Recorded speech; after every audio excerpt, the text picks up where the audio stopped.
अगर आप अपनी माँ से प्यार करते हो और उनको खुश देखना चाहते हो तो चैनल को सब्सक्राइब करो, लाइक करो। बहुत ही जल्द आपको खुशखबरी मिलेगी। प्लीज वीडियो को लास्ट तक जरूर देखें।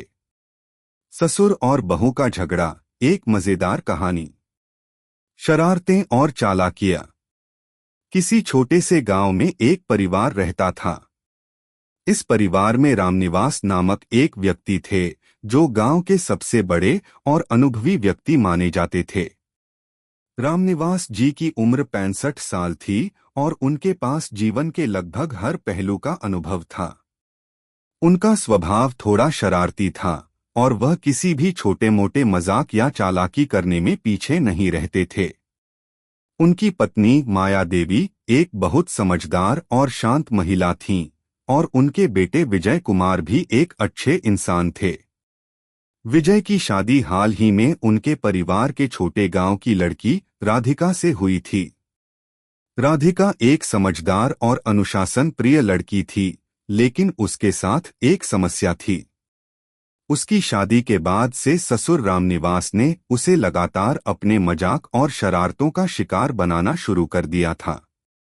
शुरू में राधिका को यह सब हंसी हंसी में लगा, लेकिन जब यह शरारतें बढ़ने लगीं तो वह परेशान होने लगी। रामनिवास अक्सर राधिका को छोटे छोटे कामों के लिए परेशान करते। जैसे कभी उसके पास जाकर यह कहते कि राधिका, तुम्हारी माँ के हाथों की बनी हुई खीर तो हम भूल गए, वह सासू माँ का हाथ बड़ा अच्छा होता है न। और कभी कहते, अरे राधिका, तुम्हें तो क्या कहूँ, तुम्हारी शादी के बाद तुम्हारी सुंदरता और बढ़ गई है, मगर हमें तो तुम्हारे सास-ससुर के हाथों की चाय चाहिए। राधिका हर बार मुस्कुराकर इन मजाकों का जवाब देती, लेकिन धीरे धीरे यह सब उसे परेशानी देने लगा। रामनिवास की शरारतें अब एक आदत बन चुकी थीं। वह बहू के साथ हमेशा हंसी मजाक करते रहते, लेकिन कभी भी सीमा पार करने की कोशिश नहीं करते थे। राधिका इस सब पर चुपचाप मुस्कुराती रहती, लेकिन वह आंतरिक रूप से परेशान हो रही थी। जवाबी शरारत। राधिका को धीरे धीरे समझ में आने लगा कि अगर उसे ससुर की शरारतों का सामना करना है तो उसे भी अपनी तरफ से कुछ कदम उठाने होंगे।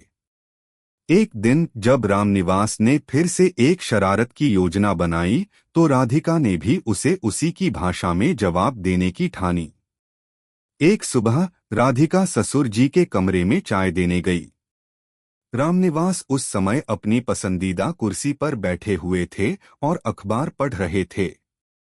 राधिका ने चाय का कप उनके पास रखा और मुस्कुराते हुए बोली, ससुर जी, मुझे लगता है कि आज आप थोड़ा आराम करें, आप तो हमेशा शरारतों में लगे रहते हो।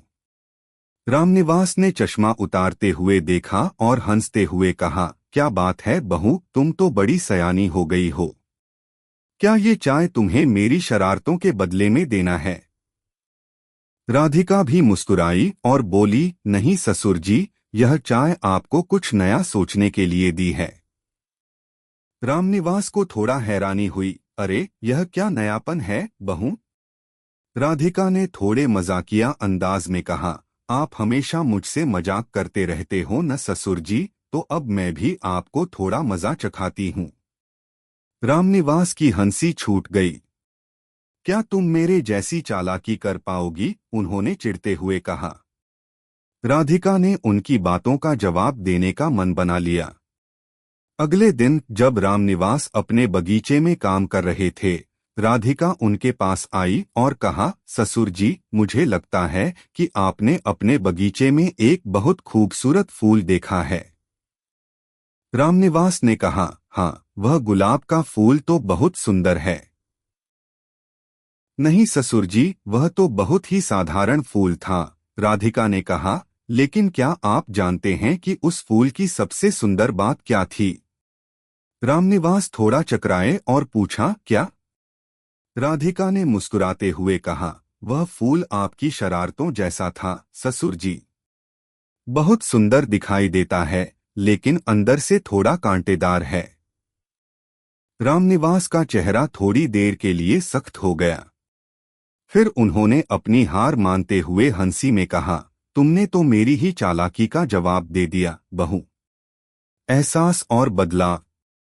राधिका की जवाबी शरारतों ने रामनिवास को एक नया एहसास दिलाया। वह समझ गए कि बहू अब उनसे मजाक के तरीके में माहिर हो चुकी है। पहले जो वह ससुर के रूप में करते थे वही अब बहू ने किया था। यह विचार उनके दिल और दिमाग में घर कर गया कि अब उनकी शरारतों का जवाब देने वाली कोई है, और यह बहुत मजेदार था। कुछ दिनों बाद रामनिवास ने राधिका से एक बातचीत की। तुमने मुझे अपनी शरारतों का अच्छा जवाब दिया है बहू। अब मैं समझता हूं कि कभी कभी हमारी अपनी हरकतें भी दूसरों को परेशान कर सकती हैं। राधिका ने मुस्कुराते हुए कहा, ससुर जी, जब आप मुझे मजाक करते थे तब मैं समझती थी कि आप मुझे अपने परिवार का हिस्सा मानते हैं।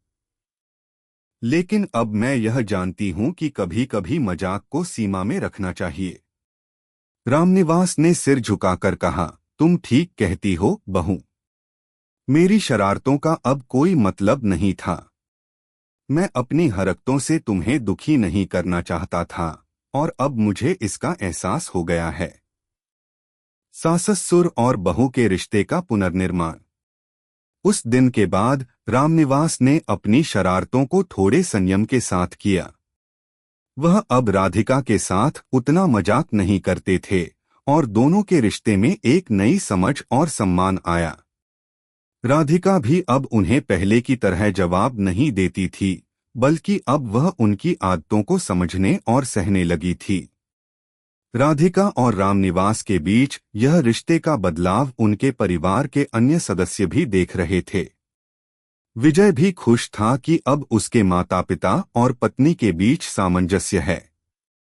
माया देवी ने भी इस बदलाव को सराहा और अपने पति को समझाया कि रिश्तों में हंसी खुशी और प्यार होना चाहिए, लेकिन कभी-कभी हमें अपनी हरकतों को सीमित करना चाहिए।